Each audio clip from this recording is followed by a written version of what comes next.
ভুট্টা চাষী বন্ধুরা আসসালামু আলাইকুম। বন্ধুরা আজকে আমরা যেটা দেখবো সেটা হচ্ছে যে ভুট্টা ক্ষেতে আগাছানাশক প্রয়োগ করার পর ঘাসের কি অবস্থা হয়েছে। তো ঘাসের যে অবস্থাটা হয় সেটাই আমরা আজকে প্র্যাকটিক্যালি দেখবো।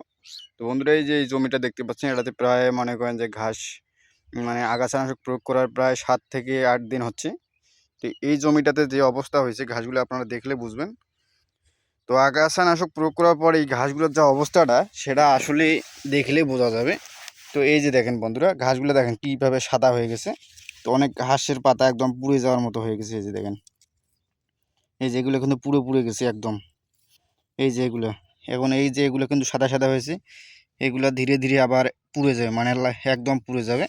তো এই যে দেখেন এইটুক দিকে দিয়েছে, আবার এই যে জমির আলটা দেখলে বুঝবেন আর কি। জমির আলের এই সাইডটা আর কি, এই সাইডটা দিছে, এই সাইডটা দেয়নি। তো এই দেখেন এই দিকের ঘাসগুলো দেখেন একদম সবুজ আছে কিন্তু, আর এই দিক দিয়ে দিছে দেখেন এই জায়গায় ঘাসগুলা মানে এগুলো সাদা হয়ে গেছে, মানে এগুলো সালোক সংশ্লেষণ যে প্রক্রিয়াটা ছিল সেই প্রক্রিয়াটা বন্ধ হয়ে গেছে। শিকড় এবং যে পাতার যে কার্যকারিতাটা সেটা একদম বন্ধ হয়ে গেছে। তো বন্ধুরা এই দিকের ঘাসগুলো দেখেন, হাইলের এই সাইডের ঘাসগুলো দেখেন, এগুলো কিন্তু একদম মানে ধীরে ধীরে সাদা হয়ে যাচ্ছে এবং পুড়ে যাচ্ছে। আর এই দিকে দেখেন মাঝে মাঝে এই দিকে একটু মিস গেছে, তো এই দিকের ঘাসগুলো দেখেন সবুজ হয়ে আছে। তো এর পাশে যেই জায়গায় আর কি আগাছানাশকটা পড়ছে, তো সেই জায়গায় দেখেন একদম সাদা হয়ে যাচ্ছে, কিছু ঘাস পুড়ে পুড়ে যাচ্ছে, মানে ধীরে ধীরে এগুলো নষ্ট হয়ে যায়, একদম জায়গাটা ক্লিন হয়ে যাবে, পরিষ্কার হয়ে যাবে। তো আমি সামনে আর একটা ঘাস দেখাই। তো বিশেষ করে যেই ঘাসগুলো আর কি এত সহজে মরতে চায় না সেই ঘাসগুলো হচ্ছে এই যে এই ঘাসগুলো। তো এই ঘাসগুলো কিন্তু এত সহজে নষ্ট হতে চায় না। তো সেই ঘাসেরও অবস্থা দেখেন, এই যে আর পাশের জমি এই এই সাইড দিয়ে দিয়েছে, দেখেন এই যে এই ঘাসগুলো কিন্তু এইগুলা এই জায়গায় পুড়ে গেছে, একদম পাতাগুলা পুড়ে পুড়ে গেছে, এই যে দেখেন। তো এই অবস্থা হয়েছে, তাইলে চিন্তা করেন একটাবার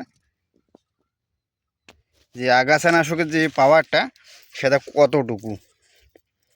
তো বন্ধুরা যাদের ভুট্টা খেতে আর কি আগাছা বেশি, তারা অবশ্যই আর কি আগাছানাশক প্রয়োগ করার চেষ্টা করবেন, তাহলে কিন্তু আপনার জমিতে আগাছা থাকবে না। আগাছা না থাকলে একটা সুবিধা কি, আপনার জমিতে যে ঘাস হয় সেই ঘাস কিন্তু অনেকে মানে যারা গরু ছাগল পোষে তারা অনেকেই ছিঁড়ে নিয়ে যেতে আসে।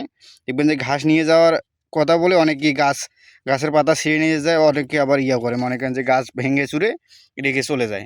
তো এদিকে কিন্তু অনেক আপনার ক্ষতি হয়। তো অবশ্যই এই দিকটা খেয়াল রেখে যাদের জমিতে আর কি ঘাস বেশি ভুট্টা খেতে, তো তারা আগাছানাশক প্রয়োগ করার চেষ্টা করবেন।